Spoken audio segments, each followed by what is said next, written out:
Hello, good morning, everyone. How are you doing?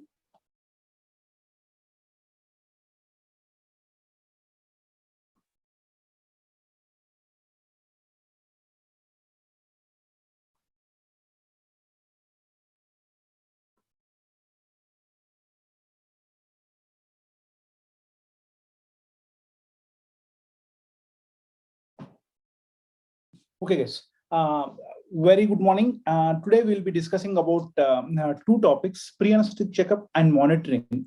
If you see for the last 3 to 4 years, at least you are getting one question from these topics: pre-anesthetic checkup and monitoring, which is very important. Let it be the NEET examination or INI-CET examination, doesn't matter, but you are getting at least one or two questions from these topics.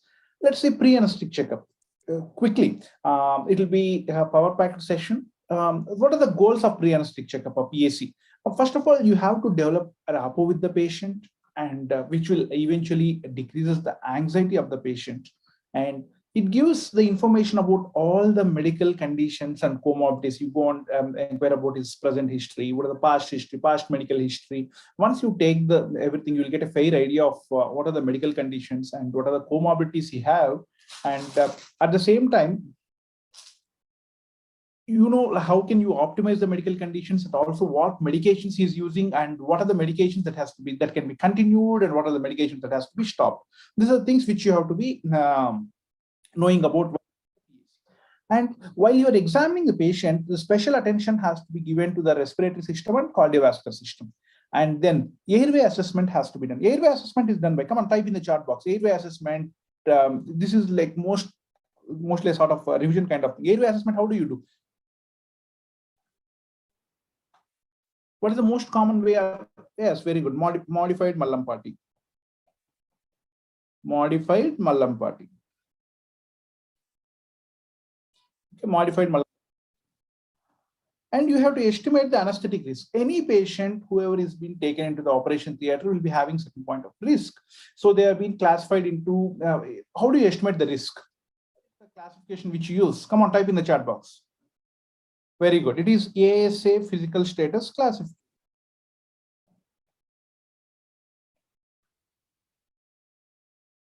ASA physical status classification.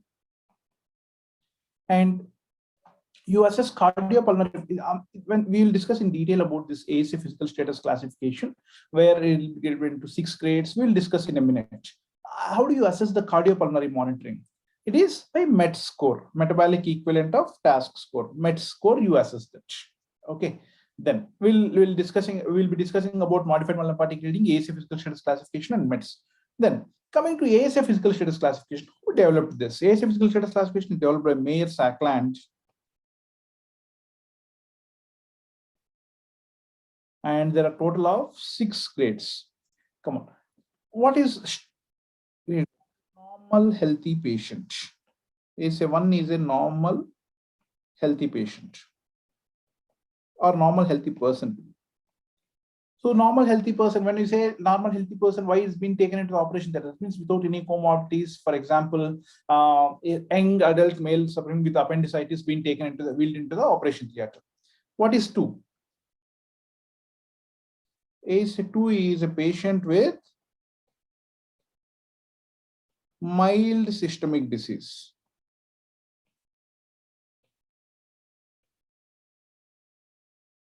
The definitions of that. And what is ASA4? It is a patient with severe systemic disease. So 2 is mild, 4 is moderate. What is 3? Come on, guys. What is 3? If 2 is mild, 4 is severe, what is 3? It is a patient with moderate or severe. Come on, type in the chat box, wake up. Yes, it is also severe. Patient with severe systemic disease. So what is the difference between 3 and 4? Here, patient with the severe systemic disease with constant threat to life.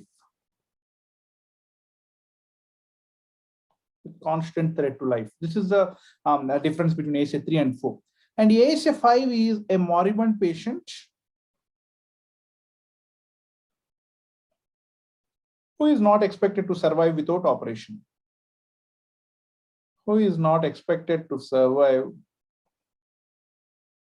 without surgery or operation. And 6 is very important. It's a brain dead patient for organ donation. This was asked in AIMS 4 times earlier. And what does the E indicates? E indicates it's an emergency. So there is no need for you to remember. See, there is a long list of examples. There's no need for you to remember each and everything, but at least you have to remember these things where you may get a questions. Non-smoker belongs to ASA. Come on, guys. ASA. Type in the chat box. BA. Non-smoker belongs to ASA1. Current smoker belongs to ASA2. Teetotaler belongs to ASA1. Social alcoholic 2. Alcoholic dependence 3. And pregnancy is 2. BMI with 30 to 40 is again 2. BMI more than 40 is 3. AKI, acute kidney injury. Remember, acute kidney injury is 4. CKD and regular dialysis is 3. CKD and irregular dialysis is again 4. What is the history of CVA or transient ischemic attack with more than 3 months history? If the patient has more than 3 months history, they'll fall under ASA4. If the same person has, if a person with a history of CVA or TIA less than 3 months history, it is 3. Sorry for that.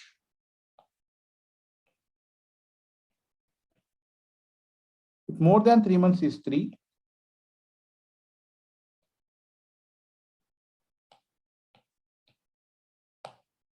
Less than 3 months is 4.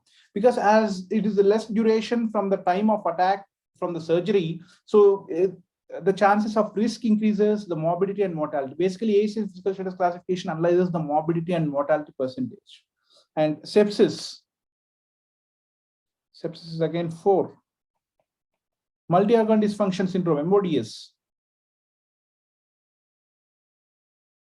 Mods is 5.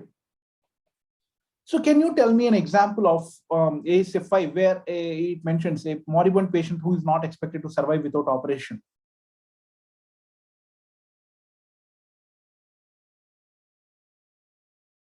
It is ruptured aortic aneurysm or like massive ischemia. So these are the few examples. If you see here, ruptured abdominal or thoracic aneurysm, IC bleed with mass effect, ischemic bowel. So all these things, they have to be operated immediately. Otherwise, the patient will eventually succumb. So these are the things which has to be taken into the operating theater and find out the root cause and tackle it. So what are the drawbacks of this ASA physical status classification? So it is basically a subjective scale.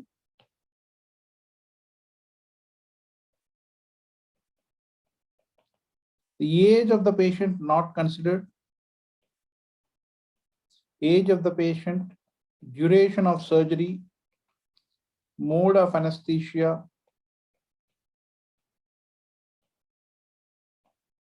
type of surgery. They are not being considered.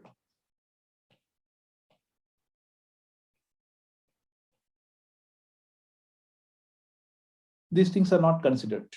These are the main drawbacks of ASA physical status classification. Then coming to METS. METS is metabolic equivalent of task score.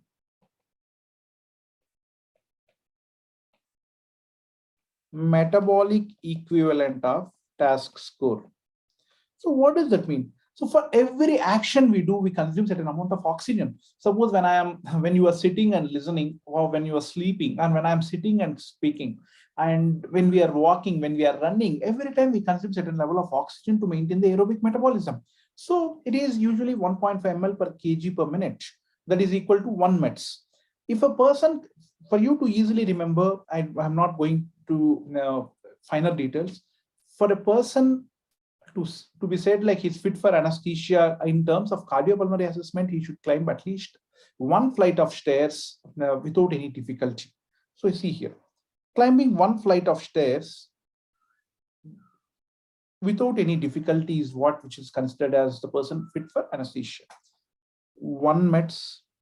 You may say, like, you may think, can't a person climb one flight of stairs, that is one stairs, without any difficulty? Just assume the COPD of 80 years of age, can they do that? Or a person with aortic stenosis, a young lady with MR or MS, like with rheumatic heart disease, can they climb easily?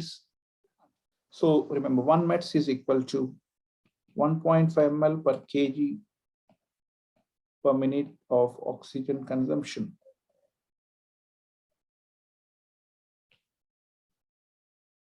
So METs 5 is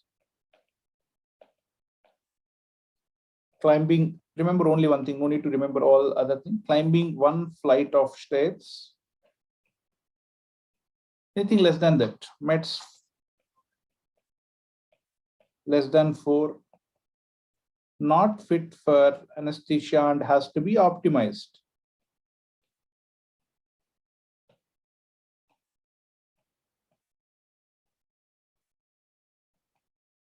And has to be optimized.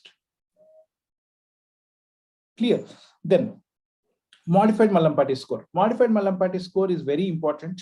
It has 4 grades, 4 classes, 1, 2, 3, 4. 1 and 2 are for easy sake. 1 and 2 are for easy intubation. 3 and 4 are for difficult intubation. So to easily remember, see this 1, 2, 3, and 4 is, if Mallampati is done in which position? Mallampati is done in which position? You have to sit straight to the patient, like exactly at the same level, and ask the patient to wide open the mouth with tongue protruded like this. And then you assess. By seeing what all structures are visible to you, you assess like which is a easy intubation or difficult intubation. Okay. Here, what all structures are seen here? In class 1, see here, you can see pillars, the pillars mentioned here, pillars. You can see the fauces. Sorry, 1 METs is 3.5 ml per kg per minute. Sorry. So 1 METs is 3.5 ml per kg per minute. Sorry for that. Pillars, fauces, soft palate, uvula, and hard palate.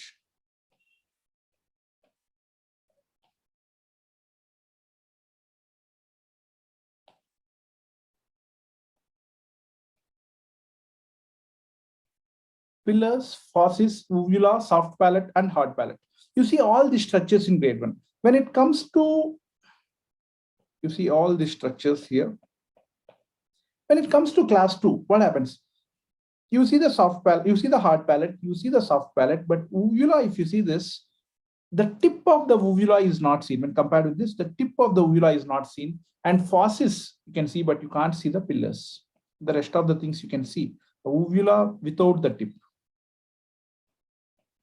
Uvula without tip. When it comes to class 3, you won't see the pillars, you won't see the fauces. Uvula, only base of uvula is seen, and soft palate and hard palate is seen. When compared with class 4, no pillars, no fauces, you can't see uvula, can't see soft palate, you can see only hard palate.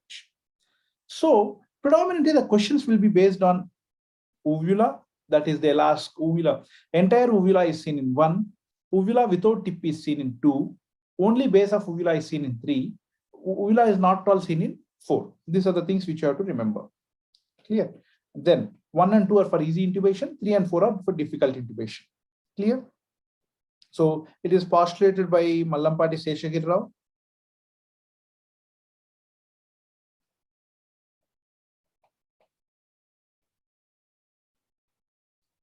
To assess tongue size during laryngoscopy.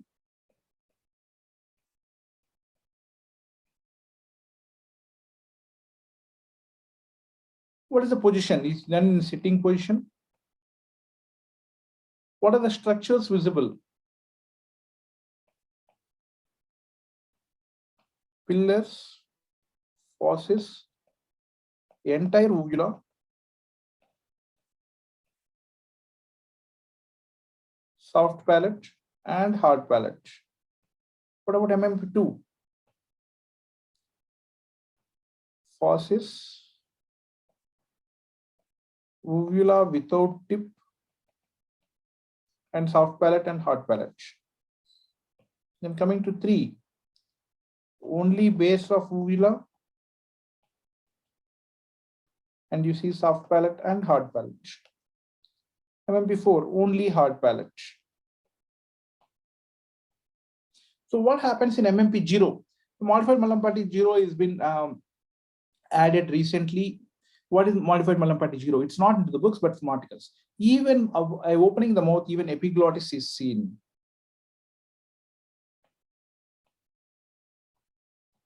Even epiglottis is seen.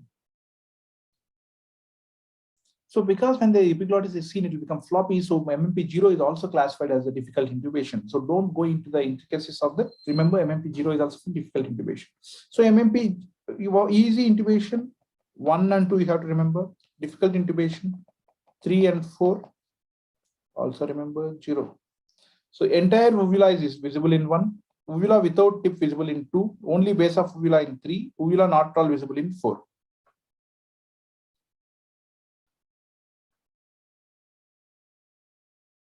Okay, then coming to predictors of difficult airway. When do you say like it's a difficult airway? Once you assess the patient. So once if you can exactly assess which is a difficult airway, it will be easier for you to prepare it. So you can have call for a senior's help. You can get a video laryngoscope. You can get a fiber optic laryngoscope to make things easier.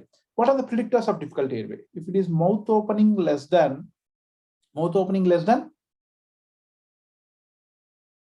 3 finger breadth, or also called as 4 centimeters breadth, less than 3 finger breadth or less than 4 centimeters. Thyromental distance less than 6.5 centimeters. Sternomental distance less than 12.5 centimeters.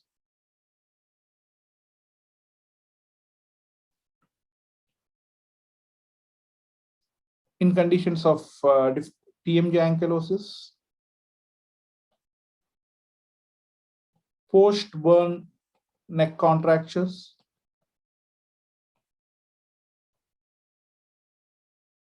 conditions of Ludwig's angina, all these conditions, because you can't, in Ludwig's angina, you can't keep pressure over the cartilages. So post-burn neck contractures, again, because there will be, you can't easily flex and extend, and TMJ ankylosis because of decreased mouth opening. In all these conditions, it will be difficult mouth opening, difficult airways. And what are the syndromes, pediatric syndromes, which are associated with difficult intubation? Down syndrome, Klippel-Feil, Peri-Robin, Tricker-Collin, and what else? Downs, Klippel-Feil, Peri-Robin, Tricker-Collin, and another 2 more.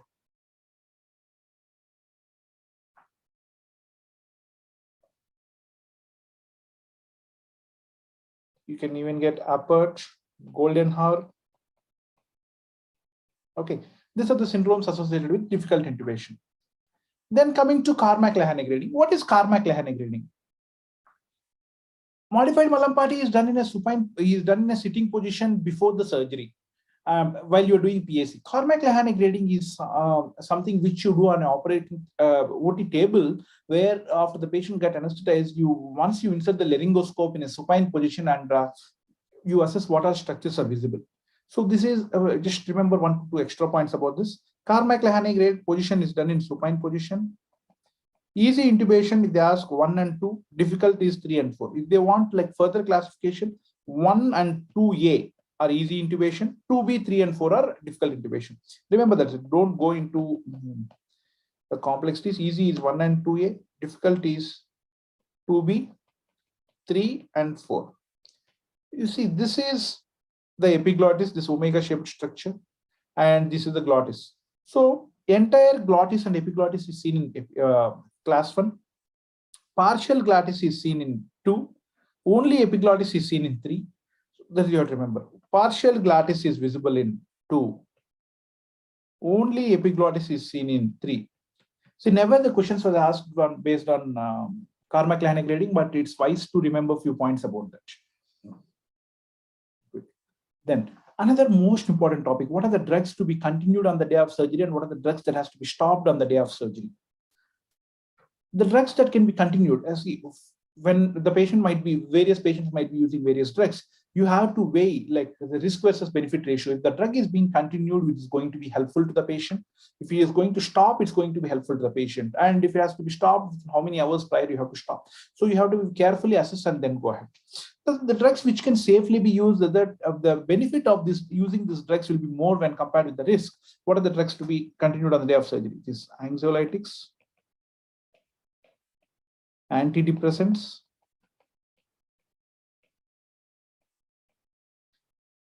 anticonvulsants, antipercussants, that is levodopa. Coming to CVS, statins, digoxin, beta blockers, anti-anginal drugs. Coming to the respiratory system, what are the drugs? It is asthma medications and ATT, antitubercular therapy. Then coming to what are the miscellaneous drugs that can be continued on the day of surgery? Steroids, eye drops,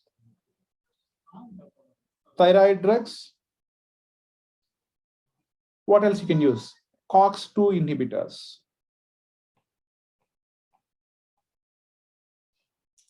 Okay, these all things can be continued. Yeah, even progesterone only pills.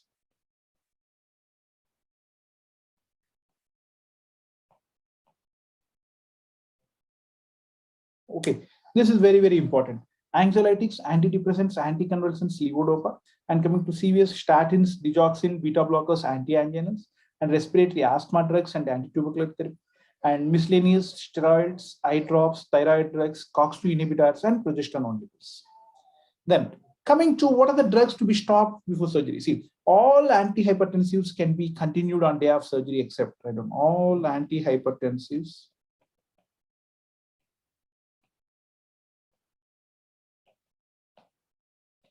can be continued on day of surgery except ACE inhibitors and ARBs, angiotensin receptor blockers. What is the reason? What is the reason that ACE inhibitors and ARBs? Predominantly because they cause massive fluid shifts and it causes refractory hypotension. Reason, just write down, because refractory hypotension. Predominantly it is refractory hypotension. Then coming to oral hypoglycemic, the diabetic patient may be using various drugs, like they might be using metformin, glycosides, the newer drugs, insulin, short-acting insulin, long-acting insulin. What are the exceptions? Anti-glycemics, oral hypoglycemic agents, they have to be continued or stopped? Come on, be active and type in the chat box. Anti-glycemics, they can be continued or stopped? Type in the chat box. If it has to be stopped, how many hours prior? All anti-glycemic drugs. See, fundamentally remember why we have to stop anti-glycemic drugs. Either it might be insulin or something at least few hours prior. Why you have to stop it? The reason is surgery itself causes the predominant stress, which causes the insulin release. One reason. And you ask the patient to keep him fasting. So when you do both the things, the patient is in fasting, and because of the stress, insulin is released, and over to that, if you give anti-glycemic drugs, the patient will go into hypoglycemia. Okay, so it has to, all oral hypoglycemic agents has to be stopped the day prior to surgery, 12 hours prior to surgery, with the exception metformin. It can be continued. This is a new update. And what about short-acting insulin? What about short-acting insulin? You can continue or stop? Stop. At least 12 hours prior. At least. Long-acting insulin in type 2 diabetes mellitus. You have to alter the dose. How do you alter the dose? Long-acting insulin in type 2 diabetes mellitus. How do you alter the dose?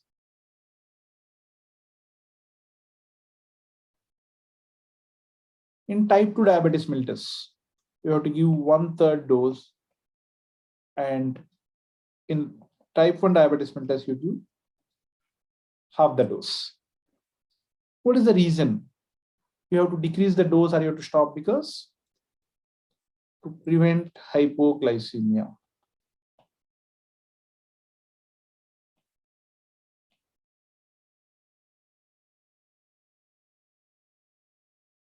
Then coming to another mode, antiplatelets and anticoagulants. Aspirin less than 75 mg can be continued. Aspirin more than 75 mg has to be stopped how many days before surgery? 3 days. Clopidogrel? Come on, type in the chat box. Very easy. 7 days. Ticlodipine? 14 days. Abciximab, that is GP2B3A inhibitor. Abciximab, try to recollect. It is 1 to 2 days. Warfarin,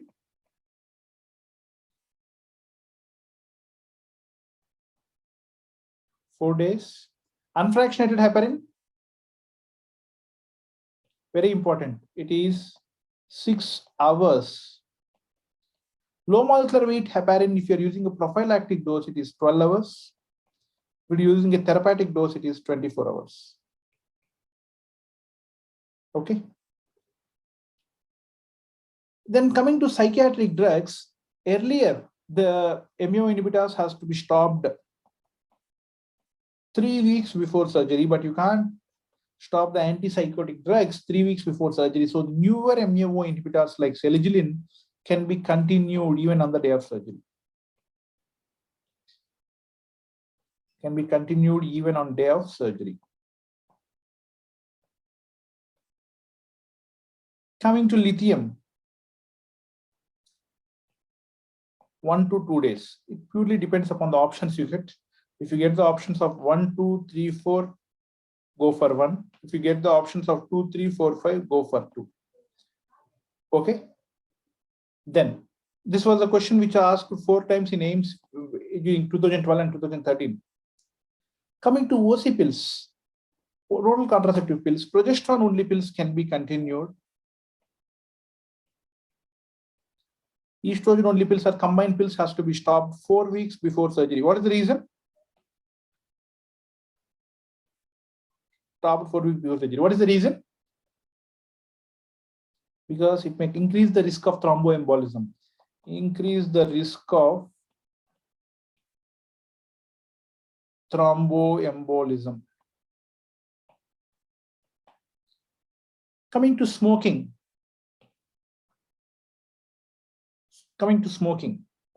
How many days prior does it be stopped?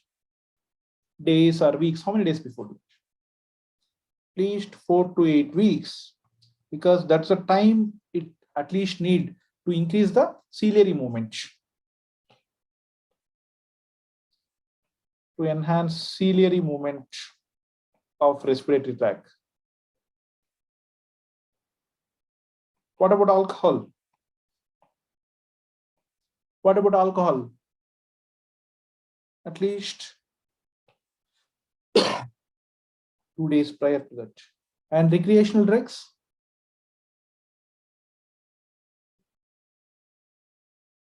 Come on guys, recreational drugs. Again, it is 2 days at least. Okay. Then what are the pre-medications? The pre-medication drugs are used for various purposes. primarily either to reduce the anxiety or to decrease the secretions, because if there are a lot of secretions which got pulled up in the mouth, it will be difficult for you to intubate and to perform laryngoscopy, and to prevent post-op nausea and vomiting because of the drugs we use and majority of the things. To reduce, what are the pre-medications used to reduce anxiety, sedation, and amnesia? What are the drugs? Come on, come on, come on.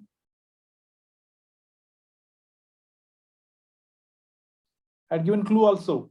What are the pre-medication drugs which is used to reduce anxiety, sedation, and amnesia? Very good. It is benzodiazepines. For analgesia, you use low-dose opioids. What are the drugs you use to reduce the secretions? Atropine or glycopyrrolate. To prevent post-op nausea, vomiting, use ondansetron. To decrease the aspiration chances, what do you use? What do you use to decrease the aspiration chances? Proton pump inhibitors. And metoclopramide takes care of both the things.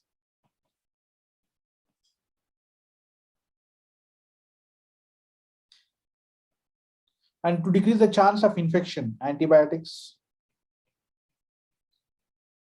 At least administered 30 minutes to 1 hour prior to surgery.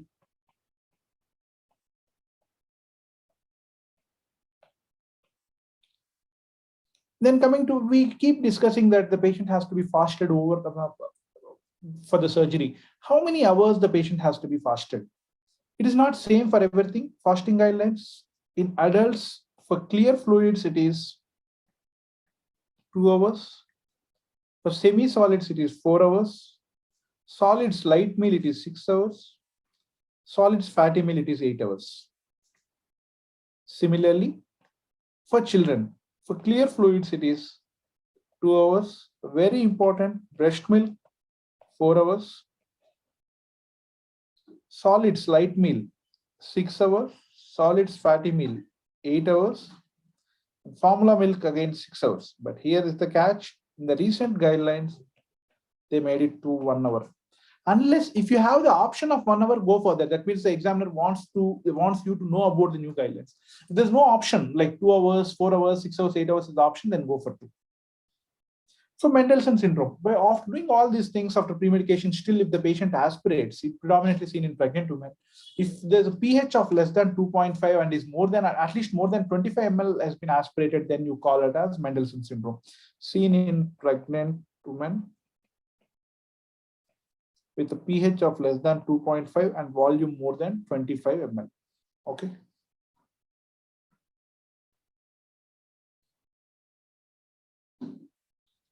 Then coming to what are the recent updates. What about metformin? As I told, metformin can be continued. What are the fasting guidelines in children? It is decreased from 2 hours to 1 hour for clear fluids. The thyroid drugs can be continued. MMP0 is a difficult intubation. What is the Duke activity specific questionnaire? DAS questionnaire, why is it used? Duke activity specific index questionnaire, DASI questionnaire. Anyone?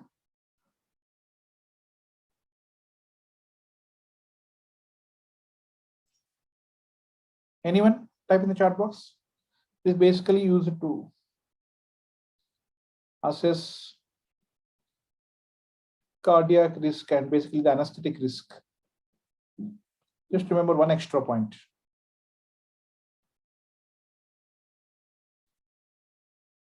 Okay, then we'll just quickly see like brain dead belongs to a few recent questions. Brain dead patients belongs to which ASA physical status classification? Quickly. Is 6.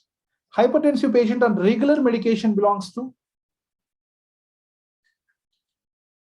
regular medication. Very good. 2. Meds less than how much indicates poor cardiopulmonary reserve? Very good. 4. Only base of uvula is visualized in MMP grade? 3. Very good. Warfarin has to be stopped how many days before surgery? 4 days. Lithium, 1 to 2 days. Clopidogrel, 7. NPO guidelines for breastfeeding, 4 hours. Most potent antiemetic used intraoperatively. Most potent antiemetic is metoclopramide. Anticholinergic drug most commonly used during pre-medication. Atropine and glycopyrrolate, but predominantly used glycopyrrolate.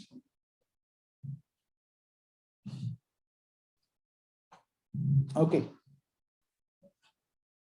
And here I just want to mention what are the most revised RCRI. Remember this point: RCRI, revised cardiac risk index, predicts perioperative risk cardiac risk in non-cardiac surgery patient. Okay, and there's one more: increased neck circumference. If it is more than 17 inches in male, more than 16 inches in females, it is a predictor of difficult intubation.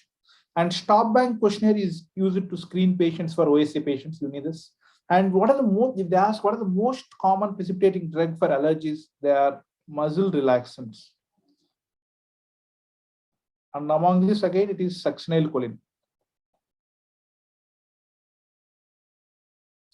Okay, and the breastfeeding mothers should discard milk produced within 24 hours. This was elder thing, but like we are not following this. But if at all you get a question, just remember this. Okay.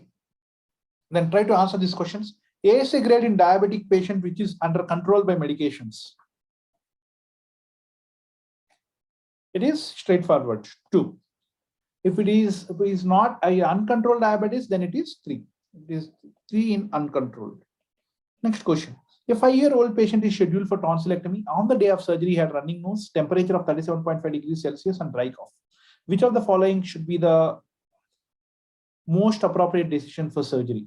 Surgery should be cancelled. Can proceed for surgery if chest is clear and there is no history of asthma. Should get chest X-ray done before proceeding for surgery. Cancel surgery for 3 weeks and patient to be on antibiotics. What is the ideal answer? The most appropriate decision.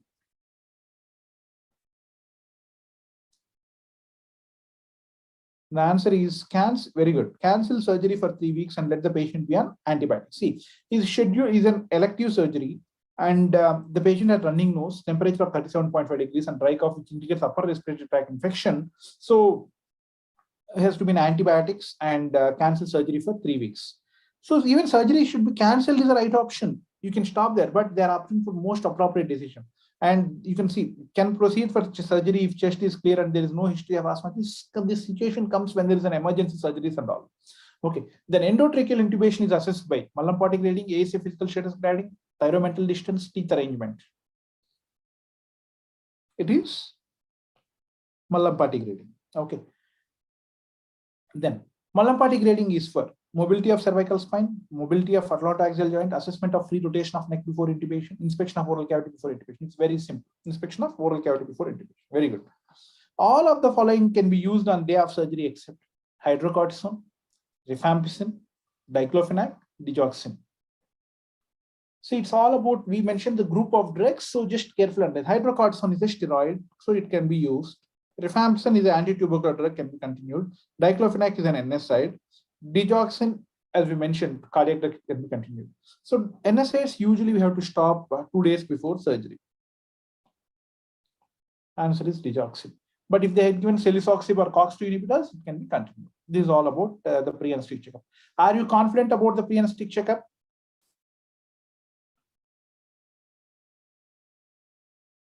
Yes or no? Yes. I will give you just 3 minutes to quickly revise whatever you have read, like the 12 pages over you read, or like the points which you know. Try to recollect in the class so that try to recollect now itself, so that there's no need for you to again to look into that even till your March 12th examination. 3 minutes is what all you have to consolidate the modified Mallampati grading.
1.5 minutes more.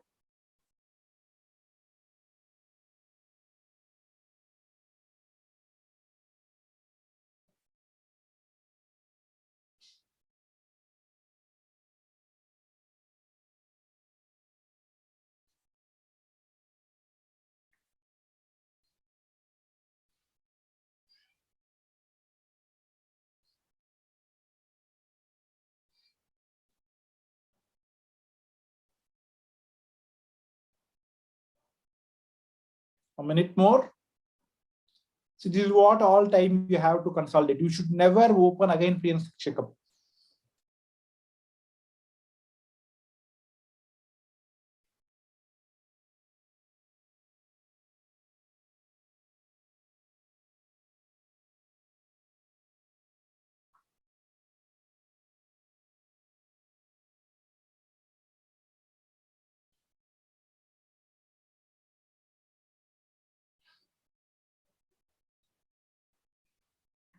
Thirty seconds more.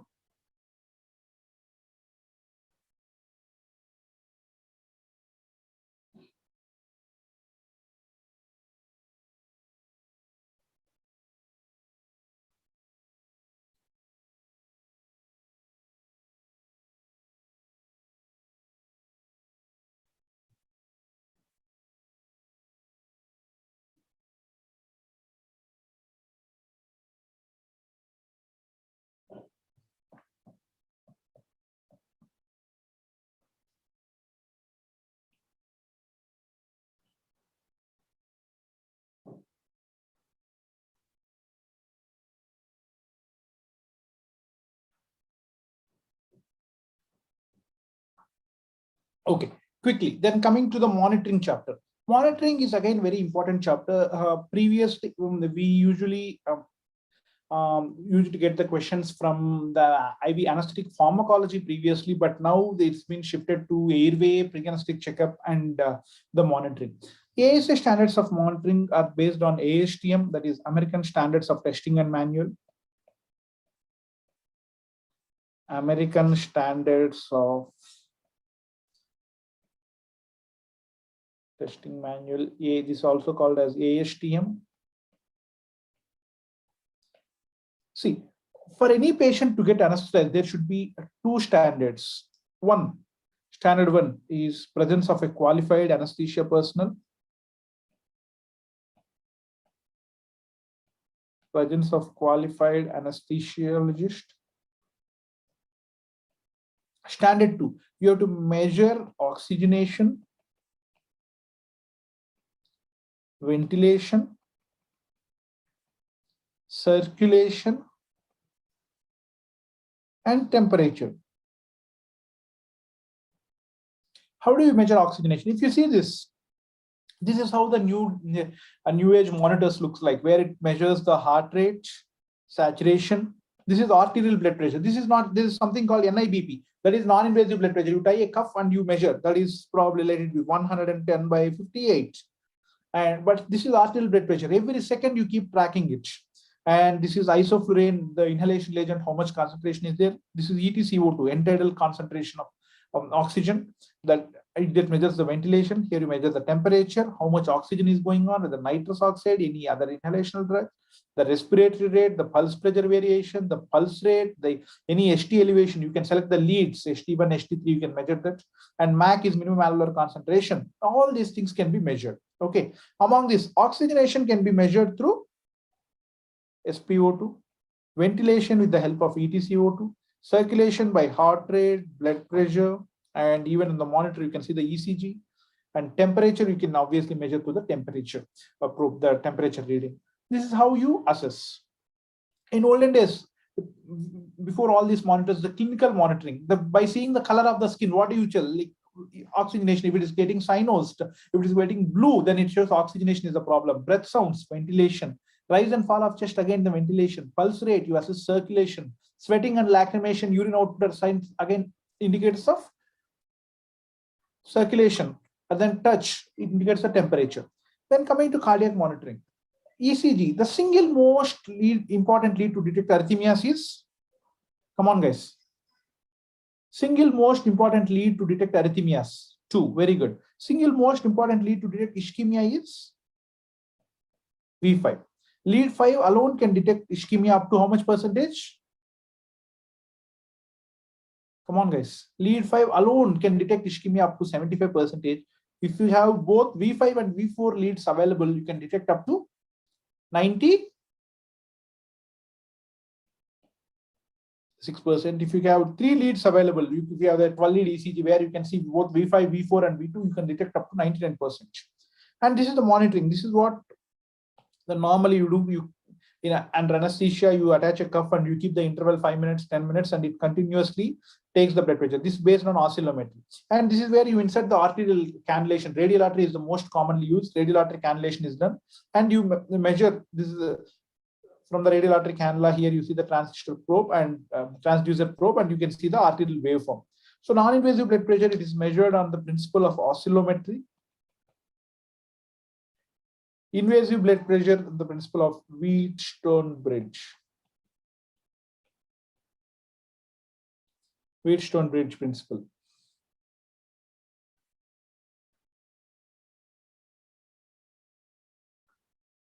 Then, like in what conditions this continuous blood pressure or arterial blood pressure is used? When you need continuous monitoring of blood pressure, particularly in ICUs, frequent blood gas analysis, ABGs are needed. When you expect wide fluctuations in BP, like suppose you are using pheochromocytoma surgeries or high-risk cardiac surgeries, and in super obese people, when you are difficult to get a cuff pressure, then you can go for that. Then complications, for that matter, in any invasive procedure, infection, the artery may go into spasm here, arterial spasm, and it can even go into thrombosis. These are the things which you have to remember. Then Allen's test. The Allen's test is used to basically assess the patency of the ulnar artery. And what happens if you compress the radial artery, for example, ulnar artery has to supply the entire hand through its palmar arches.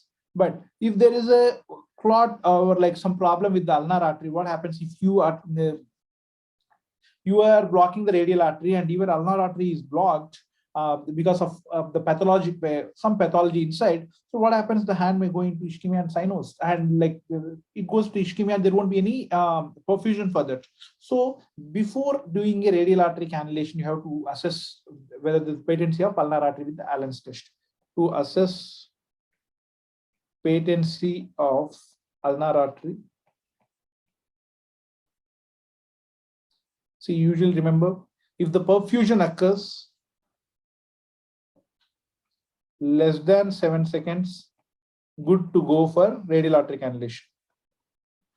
Good, radial artery can be cannulated. Then, if it is more than how many seconds, you can't do the radial artery cannulation. More than how many seconds? More than 15 seconds. Radial artery cannulation is contraindicated.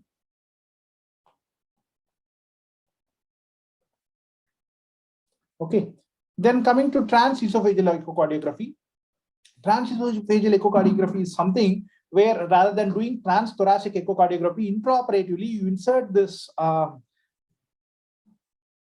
echocardiography probe similar to the endoscopy inside the mouth, and it goes to the esophagus, and you see this. It's just like you're seeing echo from upside down. It is the best monitor to detect, or most sensitive monitor, intraoperative, any intraoperative embolism or any regional wall motion abnormality. That is regional wall motion abnormality intraoperatively.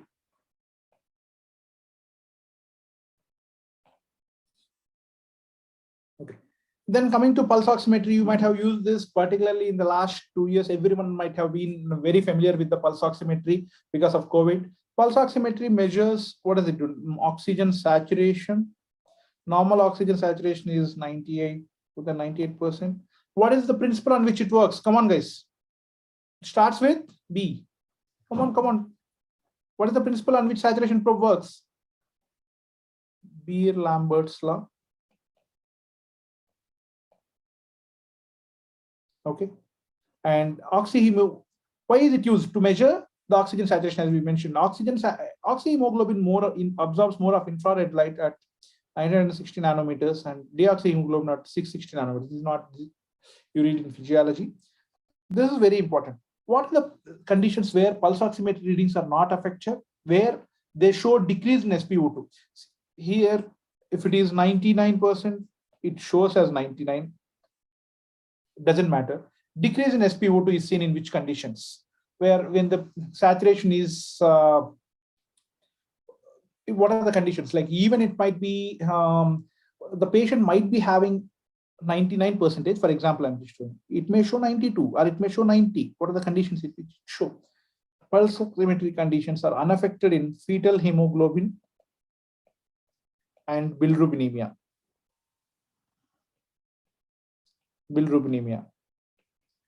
What are the conditions where you see decrease in SpO2? Carboxyhemoglobinemia, methemoglobinemia,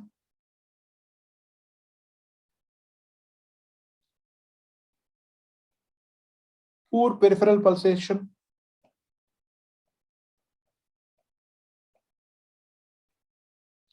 shock, anemia, and nail polish. Does all nail polish colors give false inaccurate readings? No. The nail polish colors which give inaccurate readings are, please remember, purple, blue, and black. There's a question in 2018 in PGA. Purple, blue, and black. Okay, no need to remember about the increase in SpO2, just remember about unaffected and those who are decreased. Decreased in carboxyhemoglobin, methemoglobin, poor peripheral pulsation, shock, anemia, and nail polish colors. That's particularly purple, blue, and black. Then capnography is very important. Capnography technique is described by Bethune and Brechen.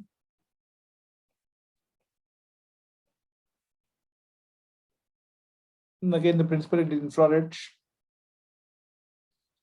Here it has phase 0, 1, 2, and 3. Phase 0 is where I'm not going to describe in length. Phase 0 is where you inspire. See, end-tidal concentration is nothing but you are measuring the oxygen carbon dioxide concentration at the end of every breath. If you keep a device here and try to monitor the carbon dioxide coming out during the inspiration, what happens? There won't be any carbon dioxide. So whatever is there, it comes down. And then once you start exhaling, what is the first gas that comes out? That is which is present in the anatomical gas. In the anatomical airways. So it doesn't have any carbon dioxide because the gas exchange didn't happen. And as the time progresses, what happens? 2. It's a mix-up of anatomical and alveolar gas. And at the end phase, what happens? It is predominantly alveolar gas. So alveolar gas has more and more of carbon dioxide. At the end of the alveolar, at the end tidal is where you measure the end tidal carbon dioxide. Phase 0 is basically inspiration. Phase 1 is expiration. It is gas coming from anatomical airways, anatomical dead space. Phase 2 is a mix-up of anatomical dead space plus alveolar air, alveolar carbon dioxide. And phase 3 is only alveolar carbon dioxide. Phase 4, nothing like it. And what are the uses of this capnography? It is the surest sign of correct intubation. Once you see the capnography waveform, that means the patient has been intubated. He's intubated properly. It's an endotracheal intubation. So when you're in doubt whether it's been inserted into trachea or esophagus attached to the capnography, if you see the waveform, that means it is inside the trachea, because only the carbon dioxide comes out from the, if it is in the trachea. And it helps in diagnosis of malignant hyperthermia because it will be rapid increase in EtCO2, and it helps in detecting the obstruction of endotracheal tube. Suppose there is a kink of endotracheal tube and all, there will be the waveform will become shark fin appearance like this. We'll discuss this in a minute. And diagnose pulmonary embolism. What happens in pulmonary embolism? Rapid decrease in EtCO2. So by just seeing the capnography, you can identify what's exactly happening. Okay, see here. This is capnography waveform, which will be like this. This is normal. in a controlled ventilation.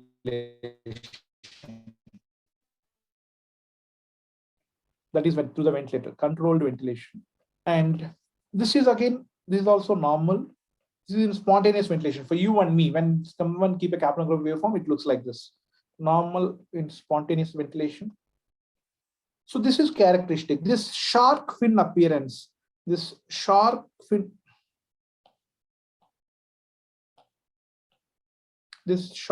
appearance is characteristic of the signature waveform of bronchospasm. This is called as shark fin appearance. Let be called as bronchospasm or obstruction of ETT, or in conditions of obstructive airway diseases like asthma and COPD. And what are these? These are called as cardiogenic oscillations. Don't go into depth. Cardiogenic oscillations due to thin chest wall and all. Cardiogenic oscillations. Just remember, if you get an image, what are this? These are cardiogenic oscillations.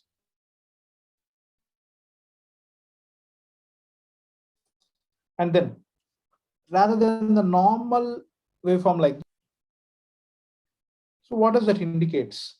That indicates the muscle relaxant, the patient is coming out from anesthesia. That means the muscle relaxant effect is weaning off. So what if you will get a question in two ways. What has to be done if this happens in the middle of the surgery?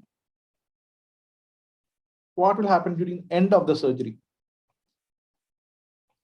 If it happens in the middle of the surgery, that means what? You have to administer muscle relaxant. So because the surgery will prolong, administer muscle relaxant because surgery is still pending and the patient has to be relaxed. If it is happening at the end of the surgery, when the surgery is about to complete, so what you have to do after the surgery is complete? So what you have to do? You have to administer reversal agent. You have to administer reversal agent to bring out the patient from reversal agent. So you'll get a questions based on this. Then this is basically the flat line. So you intubate it and then it becomes flat line. This is called as flat line capnography. Flat line capnography is seen in conditions of esophageal intubation, circuit disconnection, cardiac arrest, or tube displacement, whatever it might be. Esophageal intubation, circuit disconnection, cardiac arrest. And remember, if there is slow increase in ETCO2, 1 second. Okay, I'll quickly write and then I'll.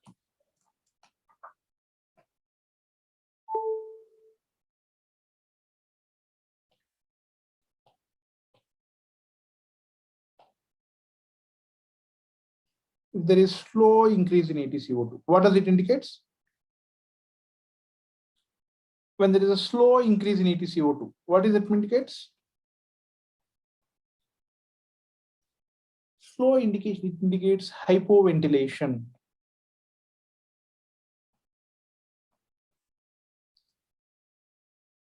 Similarly, when you see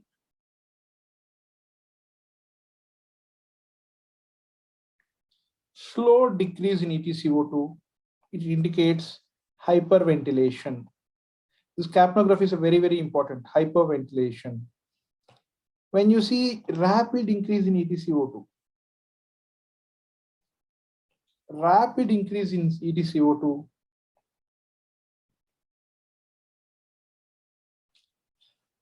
seen in conditions of malignant hyperthermia. Even it may touch 100.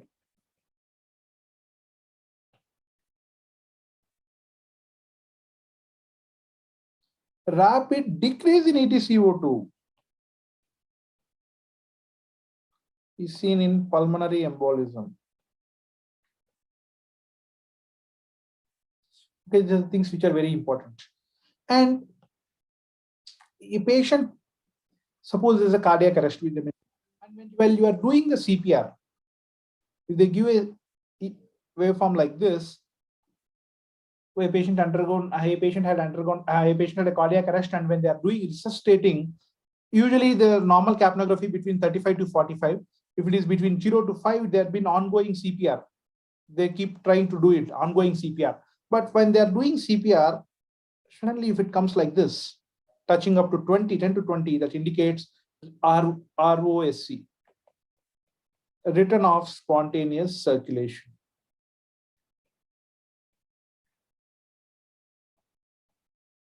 Return of spontaneous circulation. Okay. Then ETCO2, when will it changes? Easily remember, when will the ETCO2 increase? When will the ETCO2 decrease? In all the conditions, see, ETCO2 will increase in conditions of hypoventilation,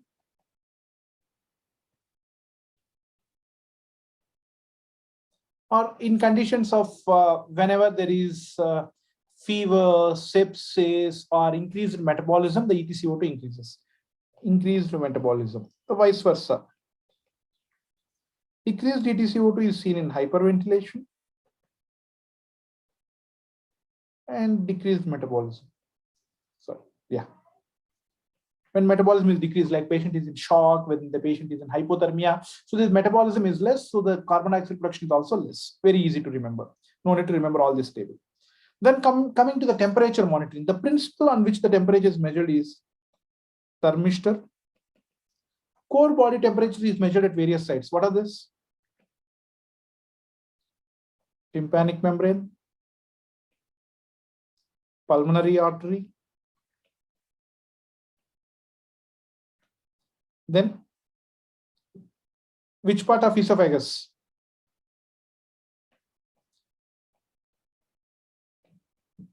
Nasopharynx. And which part of esophagus? Proximal, middle, or distal? Core body temperature is measured at which point? Tympanic membrane, pulmonary artery, and which part of esophagus? Usually distal esophagus. What is the most accurate measure of brain temperature? It is by tympanic membrane. If they ask you what is the most accurate measure of core body temperature, when they say brain temperature is tympanic, core body temperature is pulmonary artery. And intermediate temperature is measured at, come on guys, it is a rectum. Rectum. Okay, this is about temperature monitoring, you have to remember. Then coming to, these are all the things which have been till the 2 decades back. Then come the CNS monitoring and neuromuscular monitoring, which are new age monitors.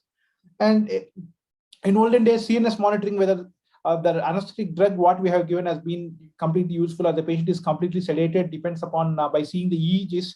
But having this many leads and monitoring with the waveforms, it is very difficult. So they devise the newer ways. With the help of EEG, when you see alpha, beta, theta, delta, you know, beta is awake, alpha is awake and resting state, theta is a sleeping state, delta is a deep sleep. So when there is a light anesthesia, there is a desynchronization of waves. Desynchronization of waves between alpha and theta. In deep anesthesia, you see delta waves. So because it is very cumbersome to keep monitoring the waveform, how they are changing repeatedly, they've devised something called bispectral index. Rather than attaching this 23 leads, the 4 leads on the forehead, and these 4 leads will give waveform, and an algorithm converts this into a number. From this number, we devise like what exactly is happening. This will be calculated from 0 to 100. 0 is completely silent brain, 100 is completely awake. Ideal for anesthesia is 40 to 60. That is what we take care of. This is bispectral index. Most common method, bispectral index. Score of 0 is complete silent brain. Score of 100 is awake. Usually the number of leads used are 4. The score adequate for anesthesia is 40 to 60. Very important. As I mentioned, 40 to 60 is what we use. Okay, this is bispectral index. Then coming to neuromuscular monitoring, here 2 leads are used, and like it measures, once we give the muscle relaxant, whether the muscles are completely relaxed or they're still they have the contraction property, you will test it. What is the most commonly used site? Most commonly used site is adductor pulses supplied by ulnar nerve. Supplied by ulnar nerve. What is the most accurate measure? Orbicularis oculi supplied by orbicularis oculi is supplied by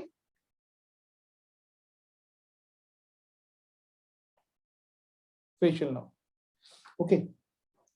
And I'm not going to discuss in detail about the train of 4 ratios and all. The train of 4 ratios is for complete relaxation. When you say like the patient is completely relaxed, what will be the train of 4 ratio?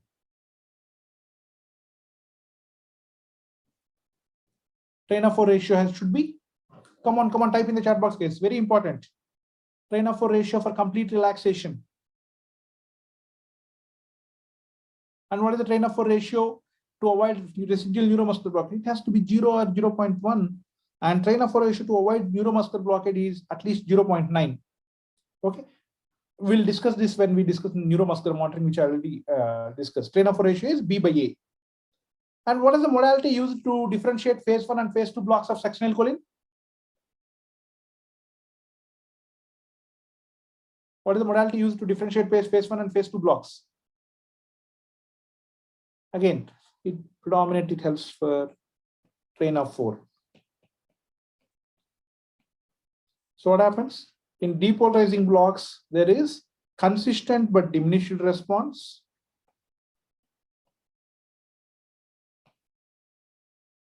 Consistent but diminished response. In non-depolarizing block or phase 2 block, you see the fading phenomena. Important. Okay. See this. The non-invasive method for assessing the microcirculatory oxygen, if you get this word, near infrared spectroscopy, even the microcirculatory oxygenation can be measured. And remember, the HENA doesn't affect pulse oximetry, and BIS under anesthesia show this is not such an important point, but it shows low frequency, high amplitude oscillations, except when you have given ketamine, nitrous oxide, and dexmedetomidine. Remember this one thing, probably if you get a question, remember, BIS usually, BIS behaves normally, like just like how we discussed now, except in the presence of ketamine and nitrous oxide and dexmedetomidine, it may show, it won't show low frequency, high amplitude oscillations. If you get this, one extra point to remember. And CNS monitoring, rather than, in addition to what we regularly use like bispectral index, there are other things like narcotrend, entropy, patient safety index, and end-tidal anesthetic concentration. Remember these points. Okay, then try answering few questions. NIBP works on the principle of, come on guys, quickly answer this. We already overshoot time by 10 minutes. NIBP works on the principle of, quickly. Come on, keep answering. Oscillometry, very good. Allen's test is used to measure patency of ulnar artery.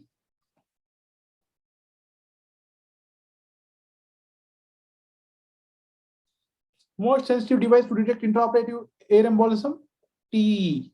Pulse oximetry readings are unaffected by fetal hemoglobin and bilirubin.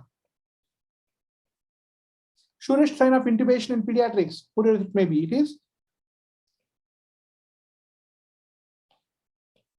capnography. Shark fin appearance is characteristic of bronchospasm. Capnography doesn't touch baseline in, come on guys, capnography doesn't touch baseline. If it is, normally it's like this. If it's like, seen in conditions of exhaustion of CO2 absorber, right on, like soda lime, exhaustion of soda lime. That is basically the rebreathing is happening. Kinemography is used to measure muscle relax induction, that is neuromuscular monitoring.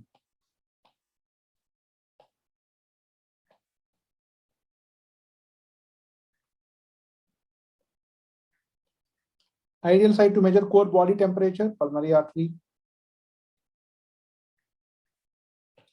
Pulse oximetry works on the principle of Beer-Lambert's law. People who pioneered capnography, Bethune and Brecken. Train of 4 failed is seen with non-depolarizing muscle relaxants. What is the next step in patient with Curare notch? Again, two things. If it is in the middle of the surgery, muscle relaxant. If it is in the end of the surgery, reversal agent. Again, Bechtel and Brecher, capnography. At supramax concentration, that means you are giving more of anesthesia. EEG waves shift to delta waves, that means deep anesthesia. Kinemography, again, it is used to measure the neuromuscular monitoring.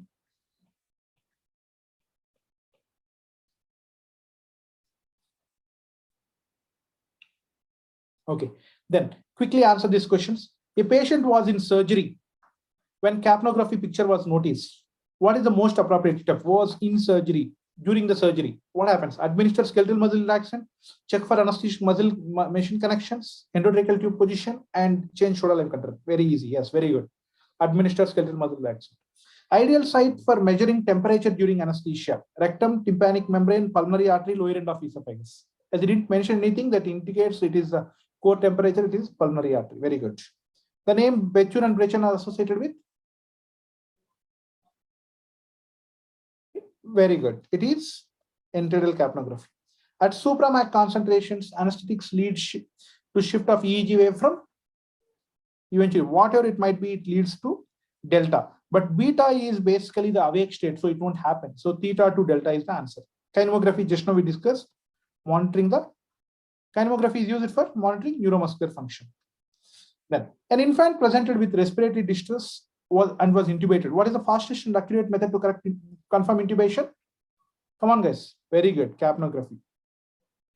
A 40-year-old female has to undergo incisional hernia surgery under general anesthesia. She complains of awareness during her post-cesarean section. Which of the following monitoring techniques can be used to prevent such awareness?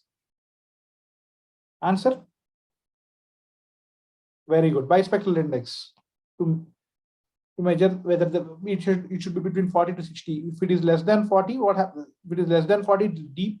If it is more than 60, you have to give the anesthesia. You have to give more drug so that the patient can't remember. EEG slowing during induction of anesthesia is due to.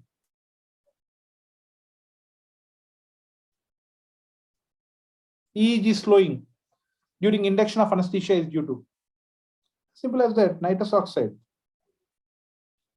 Okay, all are true statements about capnography except reduced DTCOT in pulmonary embolism. True or false?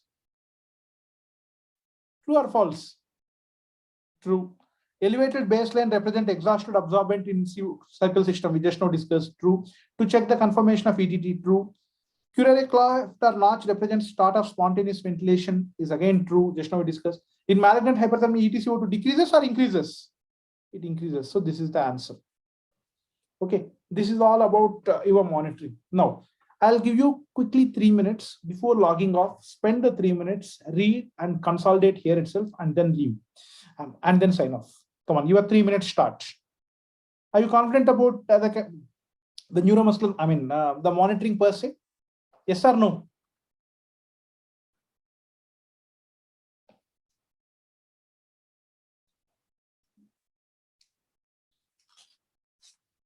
You have 3 more minutes. Quick. Whenever you're reading, read in such a way, there is only 3 minutes left for you till your March 12th. Come on.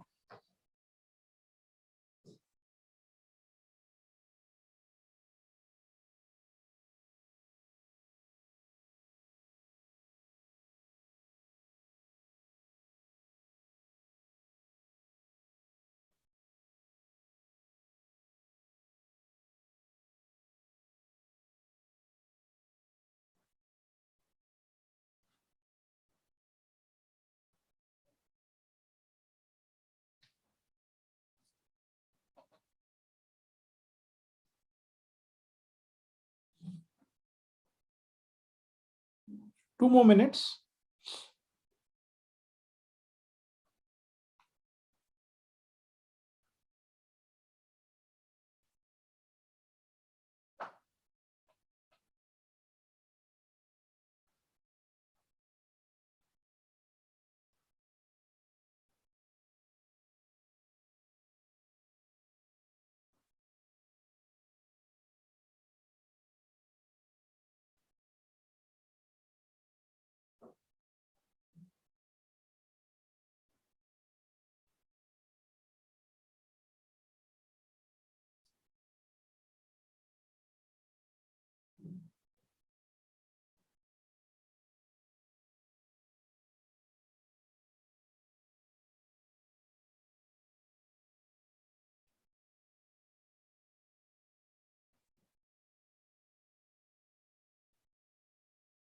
A minute more.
Okay, guys. Quickly, the 30 seconds, I just want to say what we have discussed recently. Take use of, the two most powerful hacks. Power naps, try to read like 15 to 20 minutes as and when needed, and then focus whenever you're feeling sleepy. And the social media distraction timings, like it has to be 3 to 4 times a day, start with 4 times and then 3 and 2. Don't try to avoid them completely as it is difficult. So 10 to 15 minutes at regular intervals, keep it and stick to that. And again, the keys to success: revision, spending at least 30 minutes in the morning and 30 minutes in the evening for the thing what you have read the day and the previous day. To read that, and learning from mistakes. Whatever mistake has been done, please try to consolidate them so that mistake can't be repeated in the final examination. This is very important. And keep doing as many MCQs as you can. And all the very best, and be motivated and inspired. All the very best, guys. Have a very nice day.